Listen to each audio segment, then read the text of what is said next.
So, I would just like to welcome everyone today to our webinar, which aims to focus on the inhuman reality of Palestinian prisoners in Israeli detention centers. Having so many months into the war, I would just like to welcome everyone today.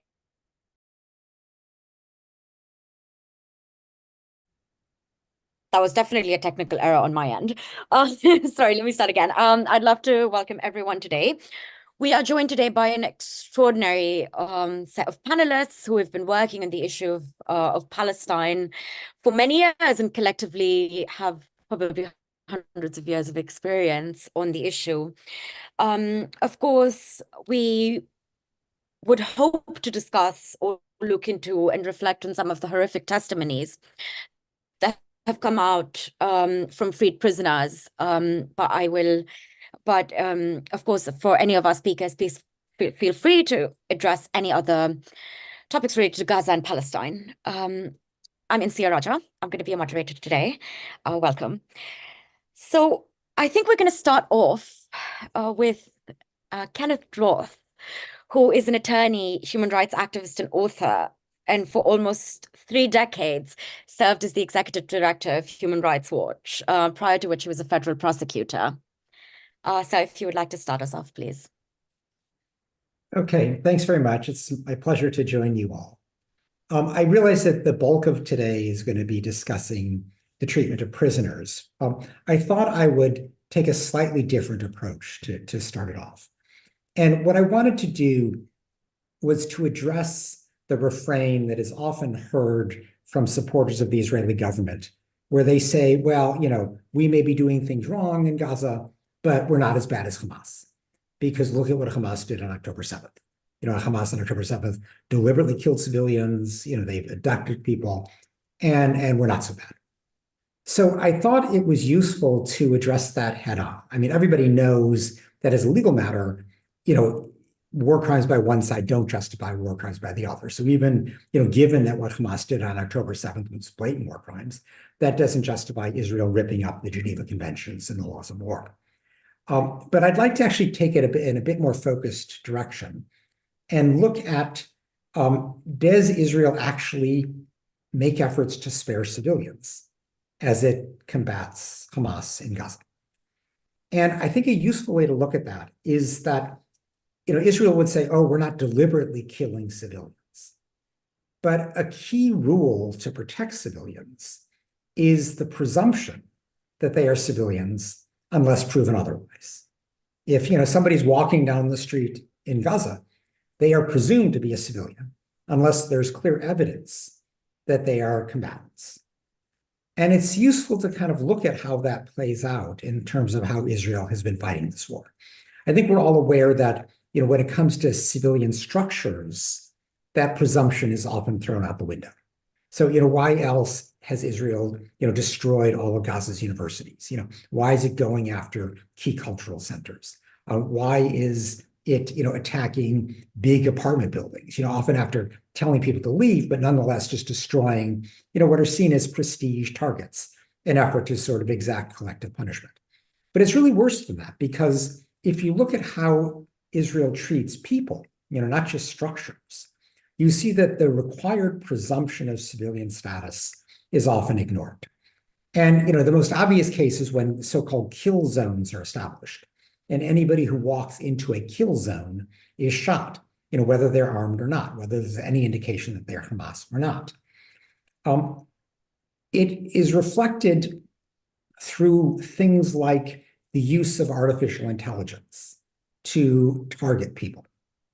And, I think we're all aware of the efforts in Geneva these days to abolish what are known as killer robots, that is to say, fully autonomous lethal weapons. And the antidote to that is to have what's called a person in the loop. So even if, an algorithm says, shoot so-and-so, a person is supposed to be able to say yes or no.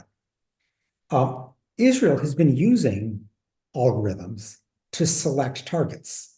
And while there is technically a person who reviews the algorithm, the media accounts have shown that these algorithms are given enormous deference. And so in essence, an algorithm is deciding who to kill. which in my view is not compatible with the presumption of civilian status.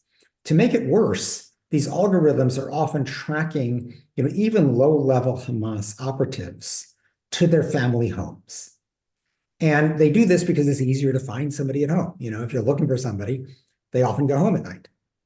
But of course, a family home is a home of a family, and the family is presumed civilian. So even if the Hamas fighter is a legitimate military target, his family home is not a legitimate military target. And there's no effort to, insist on the rule of proportionality, to insist that, is this single fighter really worth killing his entire civilian family? So these are examples of how this presumption of civilian status doesn't play out. I think it's useful just to kind of elaborate in a bit more detail. If you look at the World's Central Kitchen case, here, let's take Israel's perspective on this. Israel said, oh, there was a drone operator who thought that they saw a gunman step onto one of the trucks.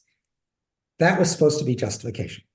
Now, first of all, this observation turned out to be false. There was no gunman.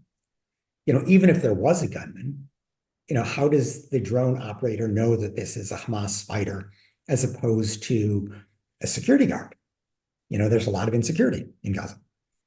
But even more to the point, let's say that there was a gunman on one truck. These were 3 trucks that have left a known humanitarian warehouse. They were traveling about 1.5 miles apart. They were not right next to each other. And nonetheless, the Israelis killed 7 people in 3 different vehicles. There was just no justification for this. And again, this was ignoring the presumption of civilian status.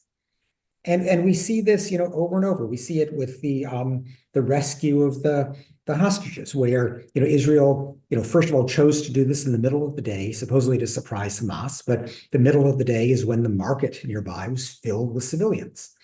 And then when one of the rescue vehicles got stuck and started taking fire, Israel responded by bombing the entire market, seemingly just dropping bombs at random.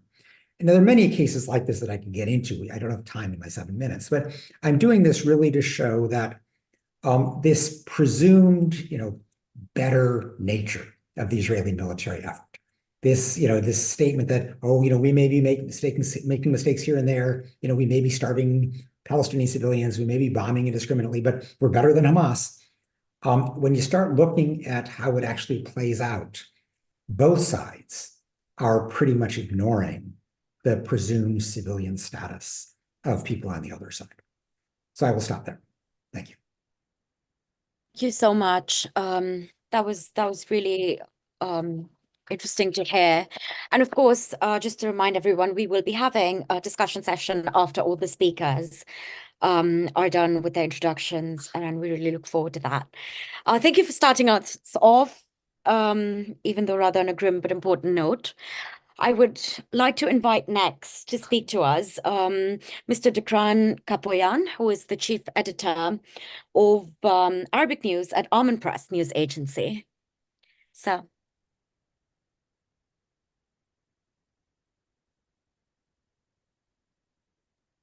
I think you should I think you need to unmute yourself.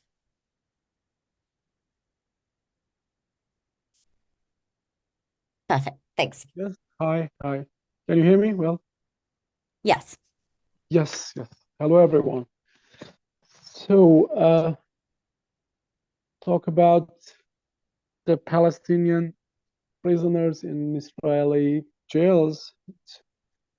Too hard to talk, and it's a very humanitarian issue, and it's something connected with every human being, because in terms of when we see the geographic points in the world, where are the places which mostly so-called war prisoners hold?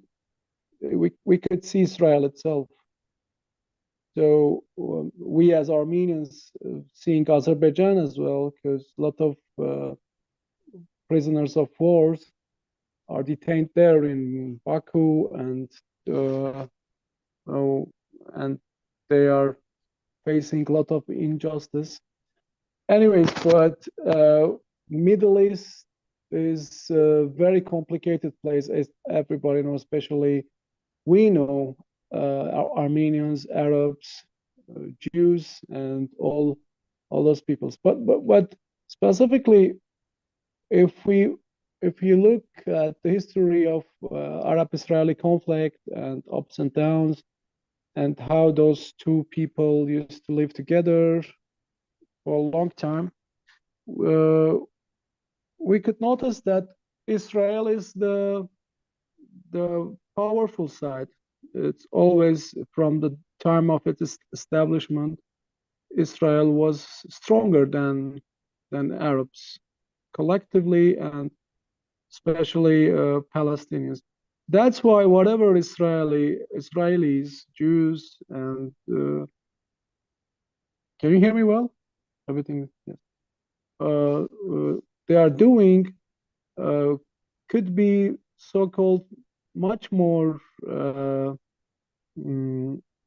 spotted on, because in a way or another, Palestinians, okay, we are all condemning what Hamas is doing and what it done, and in terms of attacking the civilians and holding hostages. This is unacceptable in the modern world, and in terms of international law and the Geneva Pact and blah blah and etc. But always taking into consideration that Israel is a stronger side, so there's no justification to showing such a strength, and so to doing such violations for human rights. So in terms of to be trying to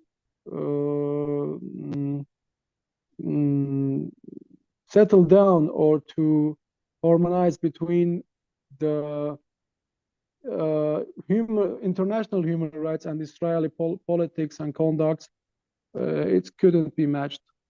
It couldn't be matched. And the latest strong message from International Court of Justice could say a lot of things about whatever we are whatever we are ally with Israel, or we are ally with Arab or Palestinians.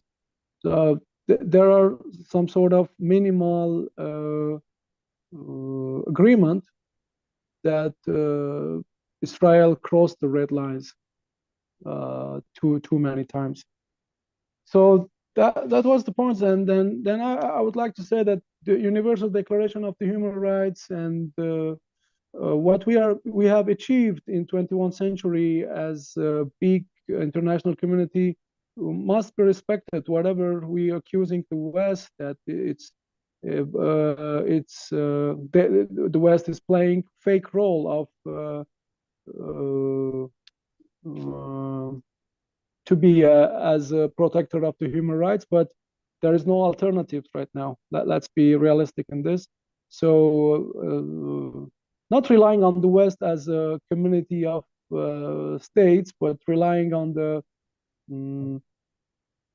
public opinion of the West, which is, we should admit it, it's much more developed and much more got the awareness of the humanism and human rights much more than the other countries. We should give credits to this and go on to make it much more perfect. So that was my point, and I would like to stress out those at this moment. So I'm trying to just focus on the thing that international law and international relations, so-called this type of relations, which is going on to be universal, in a way or another. It's not it's not a result of what countries' politics are doing. It's a result of people. I'm proud of. Sorry for being personal on this, and I'm proud of the people for each part of our modern world. They are doing great job, from Japan to the States, from each city. So this must be respected, and this must be stressed out each and every moment, and to make it much more reachable and workable for all of us. Thank you so much. I do understand as well. Thank you so much for your intervention. We are actually going to have another speaker as well who will be focusing on the US responsibility. But before that, I would like to invite Emilio David, who is a lawyer specializing in constitutional matters, to please speak to us. Thank you so much. Thank you for inviting me. Regarding Palestinian prisoners, I could give you numbers and explain international law, but given that the other speakers have done it, and I'm sure others will do it after me, I preferred to talk to you about what we have been reminded of in the last month through the Palestinian prisoners' experiences and testimonies. I purposely say that these are things that we have been reminded of because, as you will see, we have always known them. First, we were reminded of what Frantz Fanon had told us a long time ago, as if he was writing today. He said in 1959, in the 5th year of the Algerian Revolution, and I quote, "Colonized people must, if they do not want to be morally condemned by the Western countries, they must practice fair play, while their rival adventures with total peace of mind in the unlimited discovery of new means of terror." End quote. This is what we have witnessed with an unprecedented intensity in the last 8 months. The means of terror that the Israeli army, the state, settlers have deployed seem unlimited. The case of Palestinian prisoners and what we have all seen confirm this. The experience of Palestinian prisoners from Gaza and the West Bank, including Jerusalem, has reminded us also of this classic of colonialism, which is that almost every single accusation of the colonizer against the colonized to justify his domination or murder are rather confessions. They are confessions of what they are capable of doing. The systematic rape, the torture, the inhumane conditions to which Palestinian prisoners are subjected, and the absence of any evidence of Palestinians doing so to Israeli prisoners are a clear confirmation that when the colonizer accuses, he is rather in a sort of psychoanalytical turn. He is rather confessing what he is capable of doing, what he imagines, what he pictures, what he desires. You have seen the contrast in your screens. I don't need to tell you. Israeli prisoners going back home with a smile on their faces, sometimes even coming back to shake hands with their captors. Do you remember these images? While Palestinian prisoners, when they are released, if they come back devastated, shadows of themselves. The conditions of Palestinian prisoners also remind us that the violence of the colonizer goes well beyond what the law may have imagined or anticipated. A war prisoner is a soldier, is a captured soldier or fighter in certain circumstances. How can we classify all the civilians imprisoned by Israel since the 7th of October? but also long before. Well, they are hostages. So Israel has taken around 10,000 hostages since the 7th of October. This is a war crime. Why don't we hear of them in the news? Actually, the entire Palestinian population is hostage of Israeli colonial domination, but we never hear it. These images and testimonies coming from the Israeli prisons and concentration camps reminded us that all Palestinian prisoners are Primo Levi. You know, the Italian Jew survivor of the Holocaust who wrote the most poignant testimonies of the camps that I know. Primo Levi, when describing the Jewish condition in Nazi Germany, he says, and I quote, in an instant, in an almost prophetic intuition, reality shows itself. We have reached the bottom. It is not possible to fall lower than this. It is not possible to conceive a human condition more miserable than ours. Nothing belonged to us. They took our clothes, our shoes, even our hair. If we speak, they will not hear us. And even if they heard us, they will not understand. They will take even our name. And if we want to conserve it, we will have to find in ourselves the necessary strength so that behind our name, something of us, something of what we were, subsists. End quote.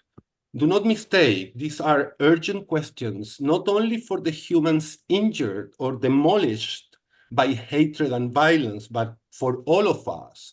For where were we if we are not the victims? On the side of the oppressor? Or submerged in the terrible indifference of our routines? Is not that somehow the same thing? So we all lose parts of our humanity in the Gazas, in the Auschwitz, in the Nakbas of history. This is precisely another lesson that Primo Levi brings from the camps when he says, and I quote, and on the scaffoldings, on the trains, on the roads, in the trenches, in the offices, humans and humans, slaves and masters, and the masters themselves enslaved. I just want to finish by saying that the testimonies of Palestinian prisoners offer terrible insights into Israeli brutality, to the extent that Walid Daqqa, a Palestinian political prisoner for 38 years before he died last month, in his writings provide an insightful description of prisons as the sixth Palestinian geography, alongside the West Bank, the Gaza Strip, Jerusalem, the diaspora, and Palestinians in 1948. To finish, in a more hopeful note, I want to say that the sixth Palestinian geography, of which constitute the prisoners, offers not only testimonies of suffering, but also of hopeful solidarity between Palestinian prisoners and global political movements. The relationship between Palestinian prisoners and prisoners' movements in Ireland, Spain, France, Germany, and Italy, for instance, is central to understanding that what has been done to Palestinians have been done elsewhere and will be done to others if we don't organize and resist. Thank you. Thank you so much, Emilio. That was a really poignant intervention. And I would like to invite next Katie Halper, who is a journalist and writer, also the host of the Katie Halper Show, which is a great podcast for any of our viewers who should go listen.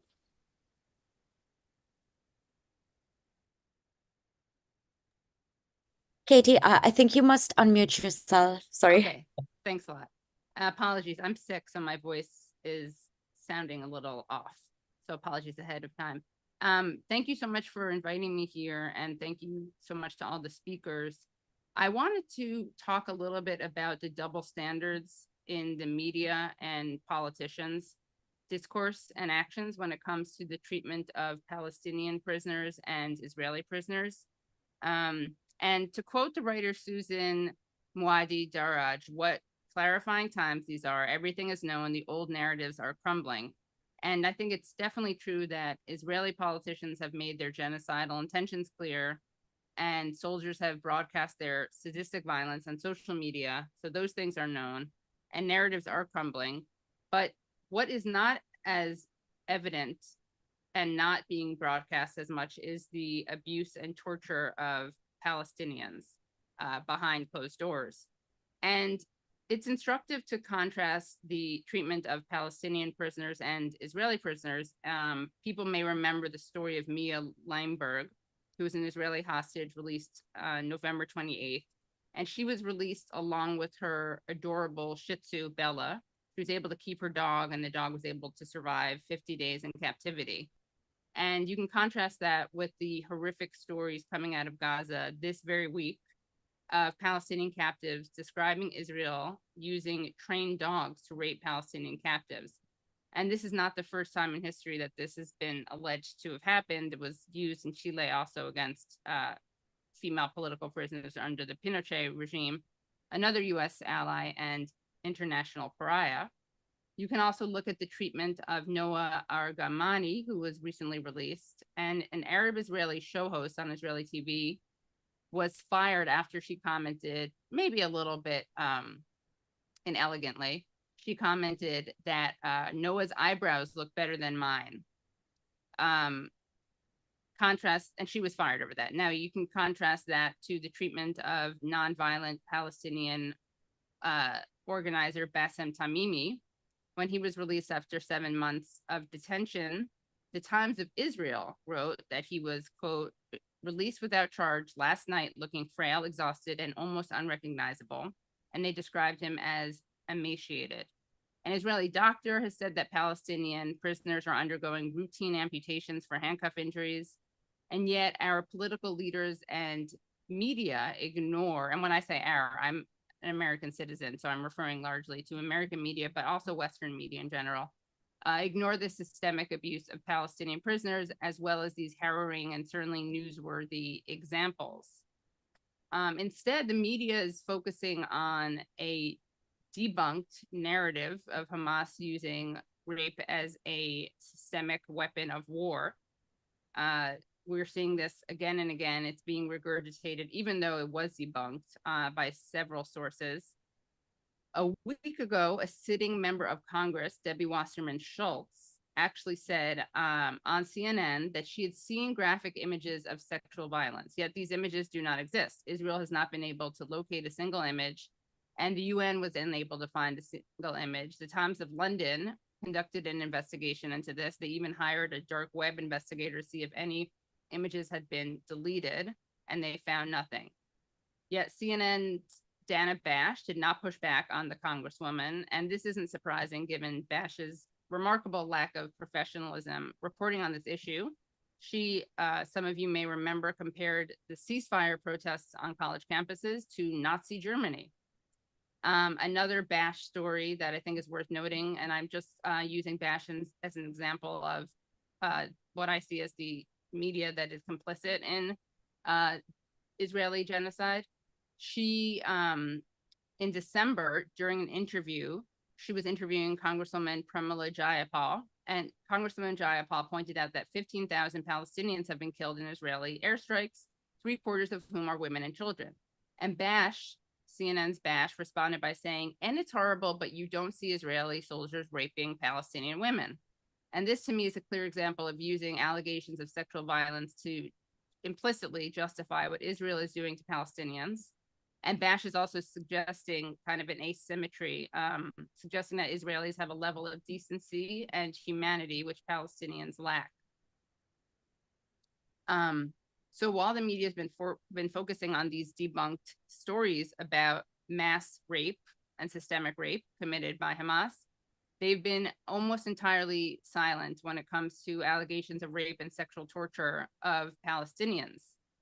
The New York Times did do a report, did do an article where they mentioned claims made by political prisoners, Palestinian political prisoners, of sexual violence, but it's important to note that the sexual abuse does not appear anywhere in the headline, and it's mentioned very late on in the article. It's buried in the article, but I'm going to read what the New York Times wrote. Mr. Al-Hamlawi, the senior nurse, said a female officer had ordered 2 soldiers to lift him up and press his rectum. And I should offer a trigger warning because this is very disturbing, but I think it's important. Mr. Al-Hamlawi, the senior nurse, said a female officer had ordered 2 soldiers to lift him up and press his rectum against a metal stick that was fixed to the ground. Mr. Al-Hamlawi said the stick penetrated his rectum for roughly 5 seconds, causing it to bleed and leaving him with quote-unquote unbearable pain. A leaked draft of the UNRWA report detailed an interview that gave a similar account. It cited a 41-year-old detainee who said that interrogators, quote, made me sit on something like a hot metal stick and it felt like fire, end quote, and also said that another detainee, quote, died after they put the electric stick up his anus. Mr. Al-Hamlawi recalled being forced to sit in a chair wired with electricity. He said he was shocked so often that after initially urinating uncontrollably, he then stopped urinating for several days. Ibrahim Shaheen, 38, a truck driver detained in early December for nearly 3 months, said he was shocked roughly half a dozen times while sitting in a chair. Officers accused him of concealing information about the location of dead hostages. Mr. Shaheen said Mr. Bakr also said he was forced to sit in chair wired with electricity, sending a current pulsing through his body that made him pass out. And despite these stories, we don't see these stories picked up by the mainstream media, and we don't see any outrage. Why hasn't this story gone viral? Why isn't Dana Bash up in arms over this? And I think it's quite simply because for Western politicians and media, with few exceptions, they refuse to see even the mere humanity of Palestinians. We are seeing some cracks. People have been resigning from the State Department over Biden's enabling of Israel. And the good news is that outside of the elites, people are seeing what's happening. And that's why you have people out in the streets protesting. You have college students. You have Jewish organizations like Jewish Voice for Peace, and If Not Now, saying that Israel does not represent us. And I want to also lead on this positive note as someone who's been following this closely. And I should say what is happening right now in Gaza is almost too horrible for words. A widespread famine and daily massacres and bombings alongside a deranged pariah state hell-bent on its messianic designs fueled by the United States. But recently, right-wing U.S. Senator Mitt Romney sat down with the U.S. Secretary of State, Anthony Blinken, at something called the McCain Institute, which tells you a lot. And Romney asked, why has the public relations been so awful? Typically, the Israelis are good at PR. Blinken, who's is supposed to be a diplomat, but is more like a butcher, with the charisma of a funeral home director, immediately pointed to the, quote, social media ecosystem environment, end quote. We do not have a fog of war. We have a clarity of video, photos, stories, reporting, analysis from the ground in Gaza to podcasts. And it is part of the reason why the US government is talking about banning TikTok, by the way. All of that is to say, though, that people are seeing what is happening. And even if the elites aren't changing their policies, there is a major shift in public opinion. And of course, for anything to change, that's required. Thank you. Thank you so much, Katie, for that extremely sobering intervention, I think. And I would like to invite next our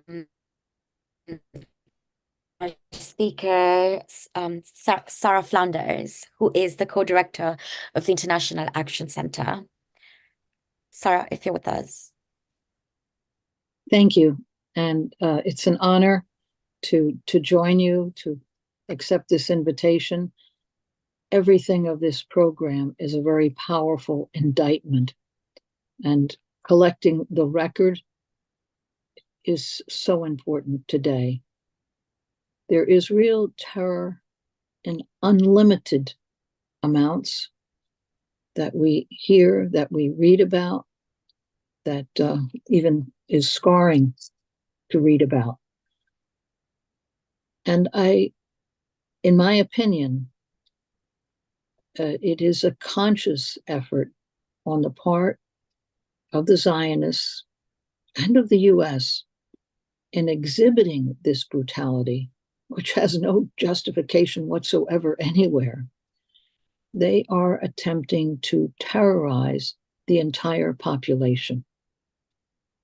they want it known among the Palestinians what happens to prisoners.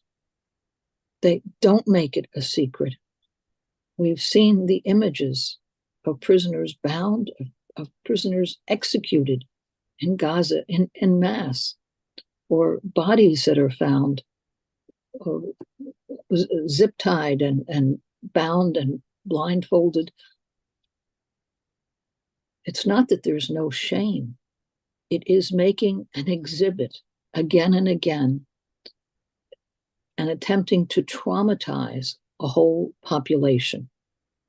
And also it's attempting on a world scale, but especially here in the US, to harden the population to accept such incredible crimes.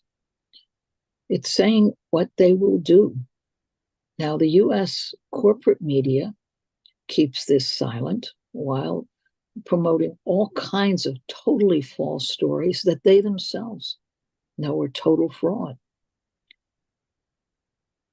Now, every form of torture, as Katie just said, as Emilio, as other speakers, is being utilized, of torture that uses humiliation and rape, electricity, and shock to create total sense of helplessness. That's what they're trying to do, to say we are all powerful and you don't know when or what to expect.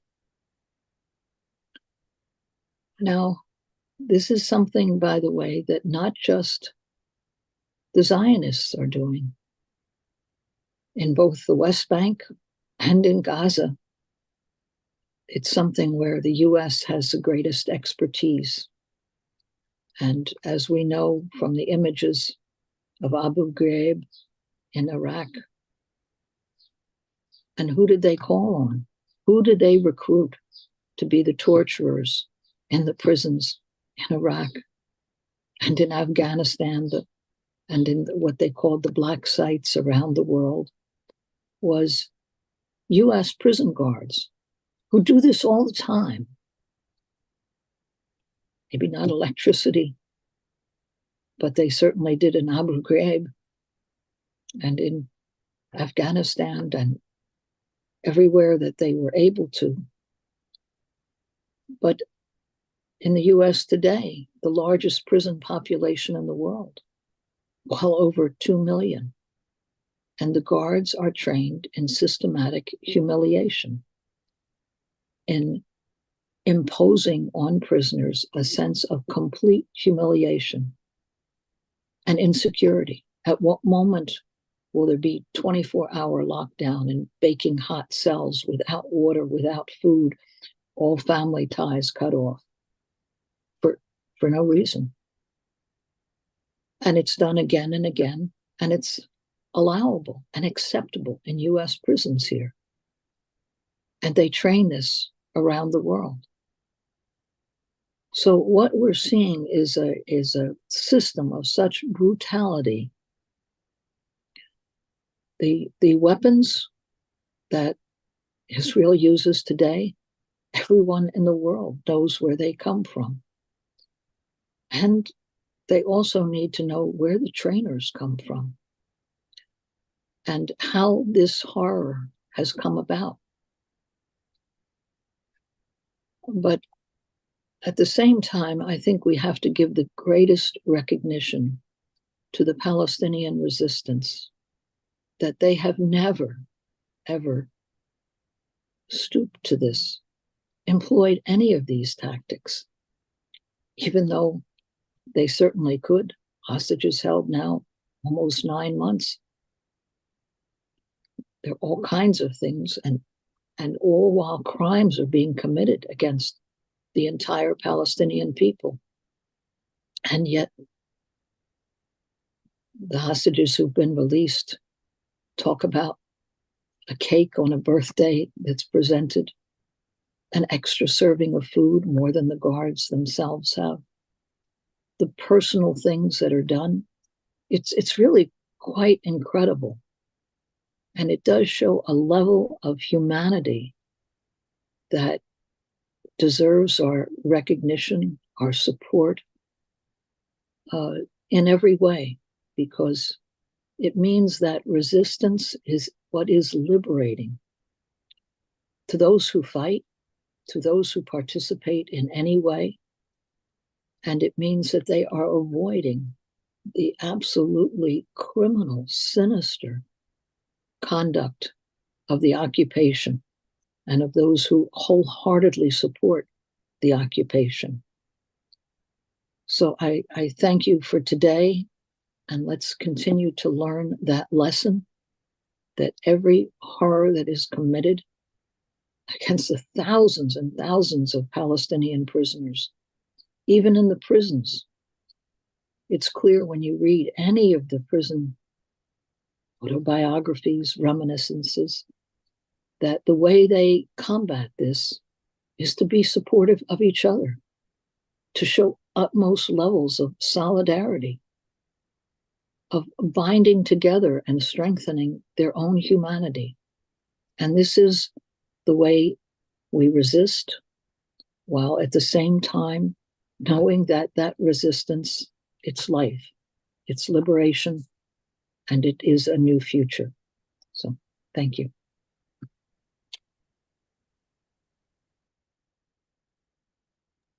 Thank you so much, Sarah. Thank you so much for your intervention. And I hope everyone's able to hear me.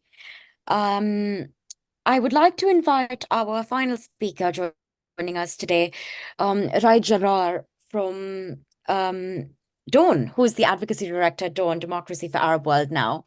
Right, please. Thank you so much, very good to see a few familiar faces on the call. Ken, Sarah, and Casey, thank you for inviting me to speak today. My name is Raed Jatar. I work with Dawn, the organization that was founded by the late Jamal Khashoggi. I'm based here in Washington, D.C. And I'll speak a little bit about, not specifically about what's going on in Israel-Palestine, although I am a Palestinian American myself. I think my colleagues on the panel covered in detail what's going on in Gaza and in Israeli prisons.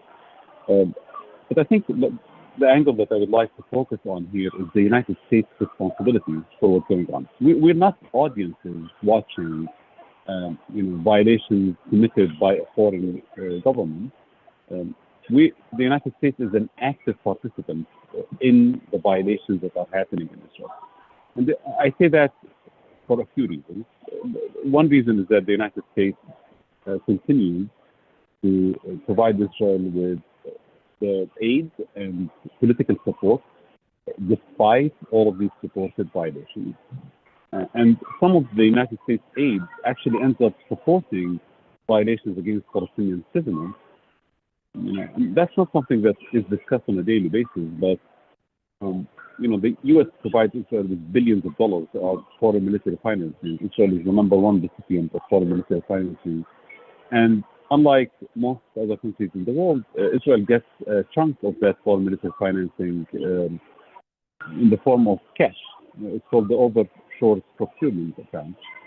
Historically, it was at 26.3%, so around a quarter of the entirety of the funding.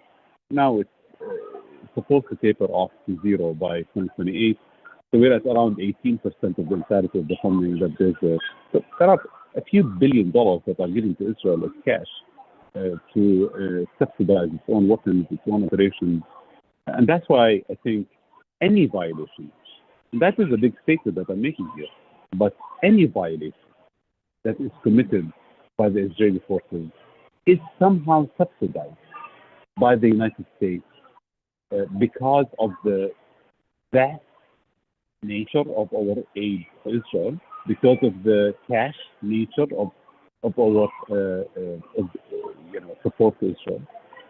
So that's why violations committed in these prisons can and should be traced back to U.S. funding, and that should technically trigger a few U.S. laws that prohibit the United States from funding certain acts of those violations of human rights and other violations of war crimes, etc. So we look at like the violations that happen in Gaza during the ongoing genocide. They're massive, and there are a lot of U.S. regulations and laws that should kick in to prevent the U.S. from sending additional weapons.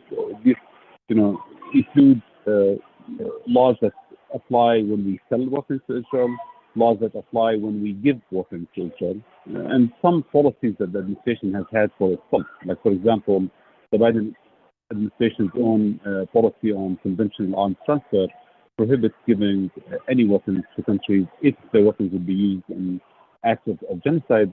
The Arms Export Control Act applies to all foreign military sales that we give to Israel. The Foreign Assistance Act, FAA, applies to all money that we give to Israel, to foreign military financing that we give to Israel. But I do want to focus in the remaining of my time on two aspects that are very, very solid, very, very binding, that the U.S. has been ignoring. This is according to a less known amendment to the Foreign Assistance Act, referred to as the Leahy Law. It's Amendment 620M of the Foreign Assistance Act. The United States is not supposed to give weapons to any foreign unit engaged in certain kinds of violations of human rights. And these violations of human rights are usually forced that the U.S. looks into under that law. Extrajudicial killing and politically motivated rape, and then torture, and the last one is enforced disappearance. So when we talk about the issue of Palestinian prisoners, there are two extremely important points here related to the Leahy Law implementation.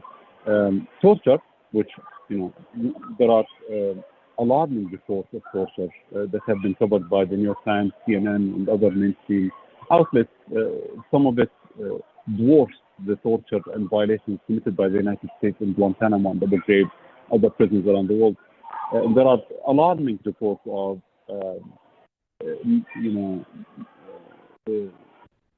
enforced, arrest and this enforced disappearance, arrest without due process, that are taking place in Gaza and the West Bank as well, at massive scale. These are not things that happen on the side. This is like administrative detention and arresting Palestinians with no due process is literally a part of how Israel conducts its business. So the fact that we have these two, allegations going on with a lot of evidence requires the United States to step in immediately. This is an actual requirement, not an optional, discretionary issue.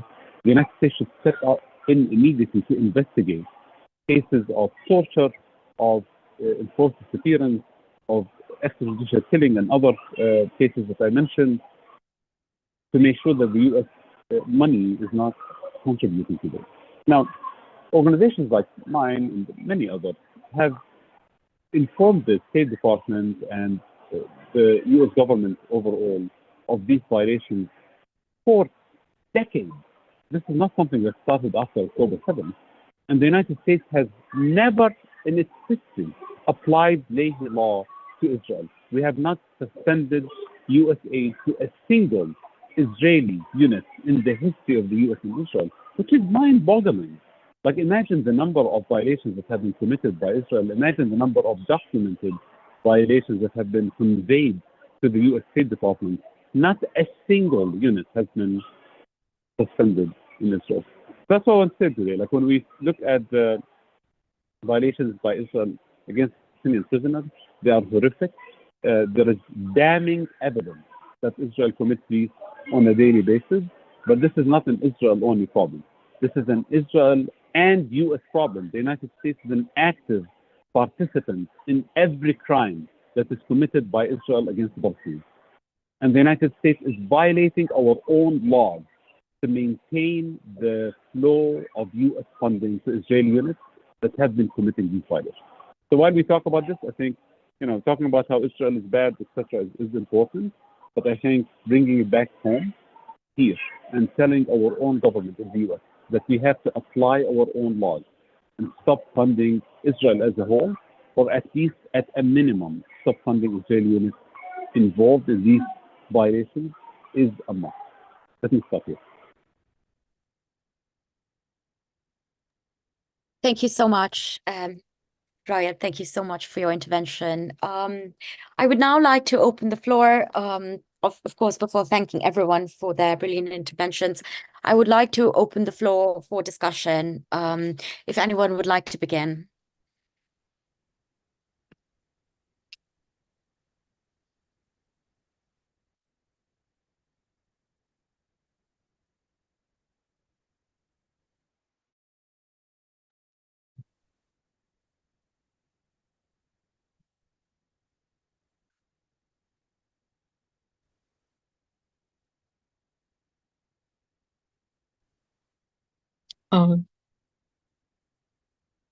Hello? Yeah, yes, sir. Yeah. Mhm. You mean among the panelists? Yes. I wanted to, well, thank each of the panelists, but the last speaker, very important to remind us of the laws that are on the books here in the US that demand a response and are intentionally ignored, systematically ignored for years, for decades. But it is, and they will pass these laws because it makes it appear like it's democratic and fair and all of that. But it is an important weapon that we should never let go of, that they must be accountable, must end all US aid to Israel on this charge alone. Of course, there's all the bombing, the destruction of systematically of hospitals, of schools, but on the torture itself, this is an important weapon that we should highlight, bring up, and demand of every elected politician here. Why are they silent on this? Demand an investigation. We have the evidence ourselves. It's all over every video. It's on Telegram, it's on YouTube, it's on X. So thank you for that reminder. And let's think how we utilize this and include it.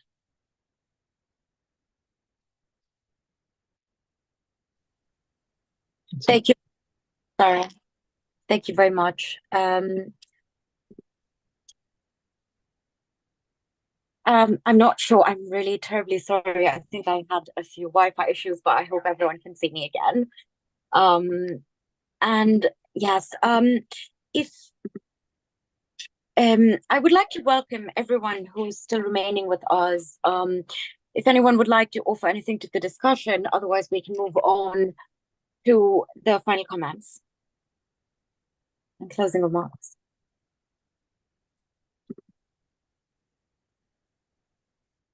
Okay, Emilio, you can. I see your hand is raised.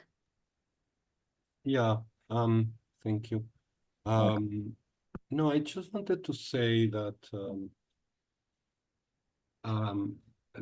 that what Kathy said, she made a comparison with certain techniques used in South America that are very similar. I think this is a very important point, actually.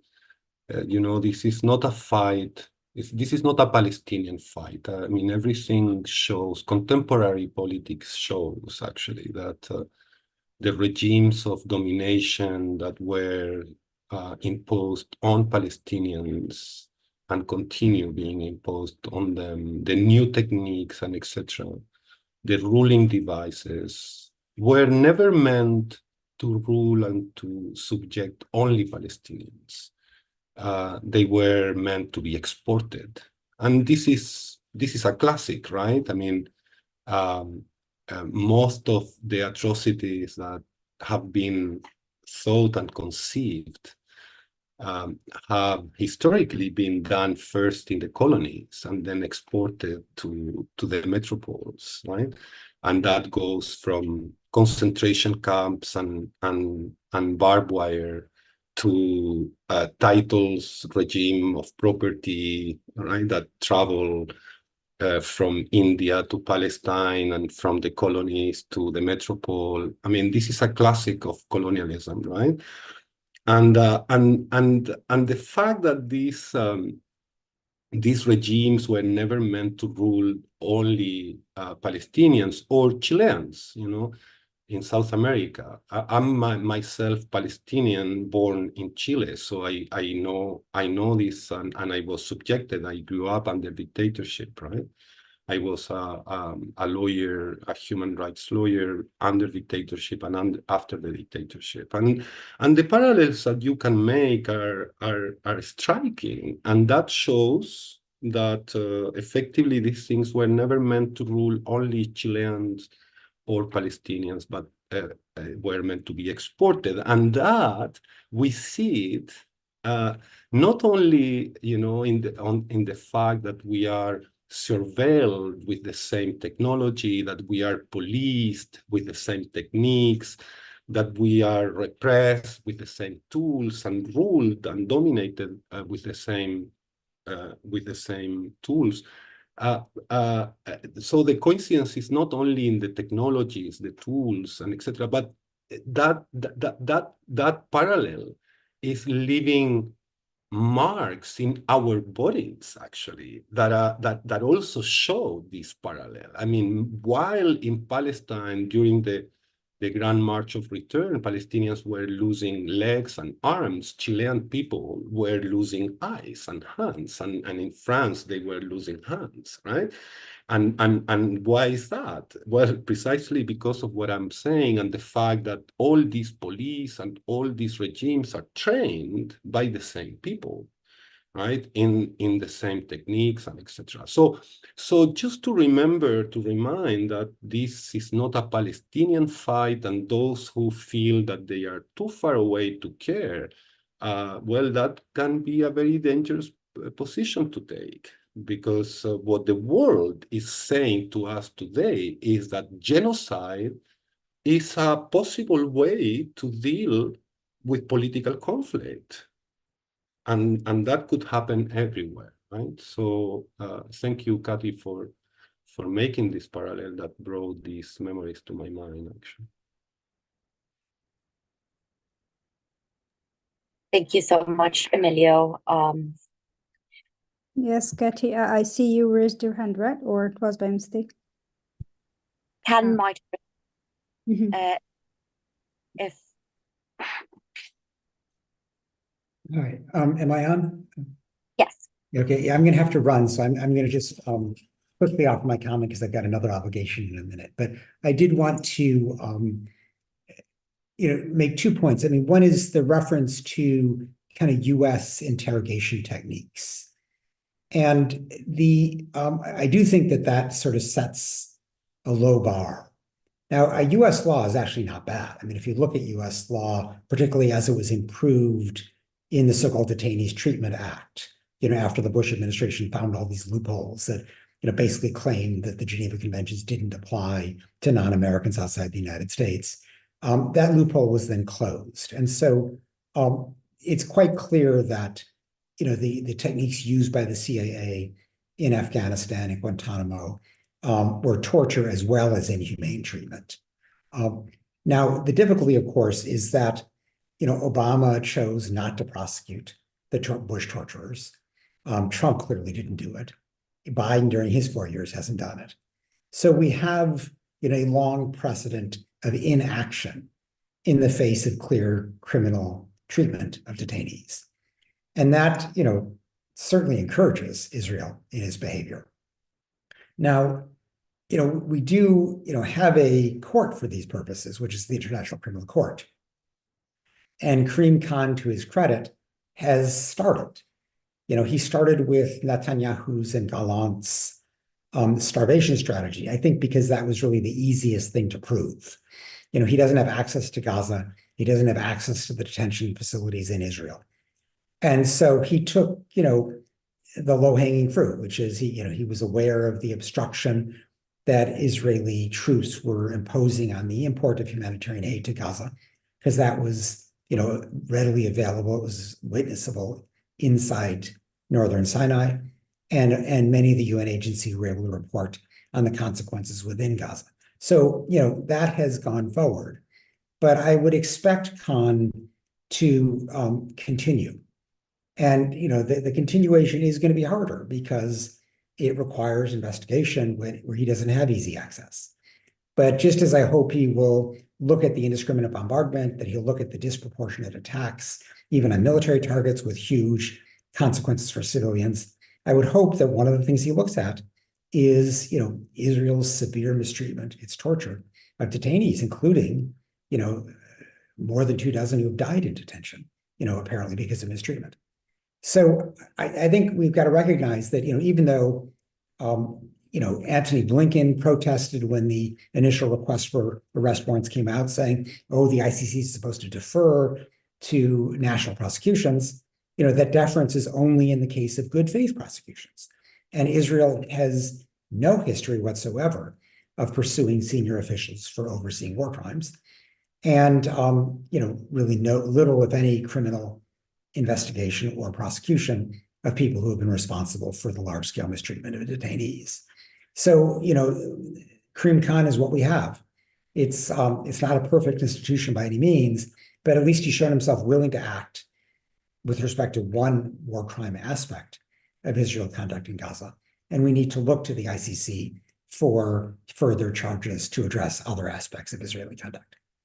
But with that, my apologies that I'm going to have to run. Thank you very much for holding this. Thank you so much, Ken. It was really such a pleasure to have you. And thank you so much for your contributions. I would like to invite, I guess, Katie. I'm not sure if I could see your hand raised or not, but if you would like to add something.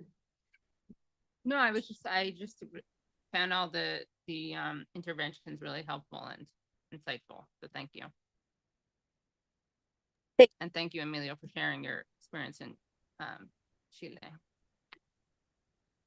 Sorry. Thank you so much. Dikran, would you like to have any concluding statements?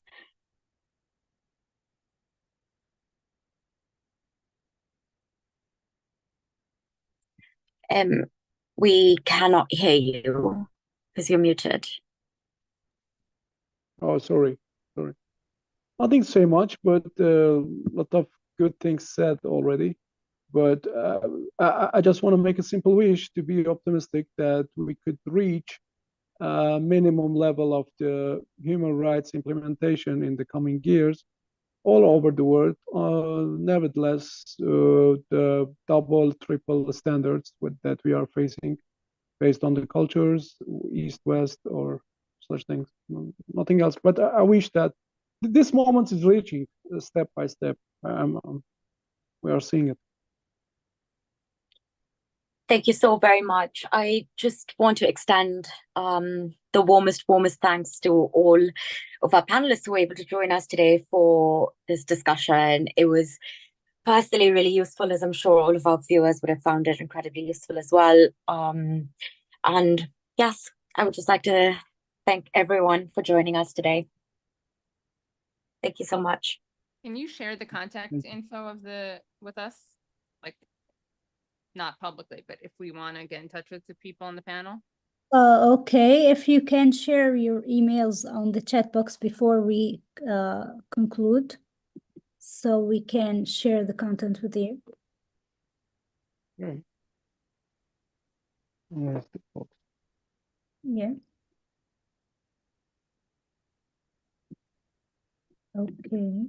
So.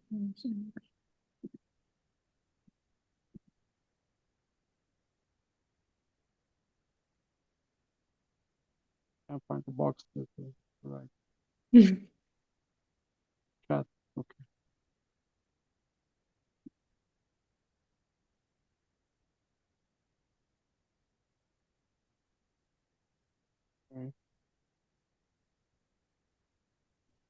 Yes, I guess everyone has shared.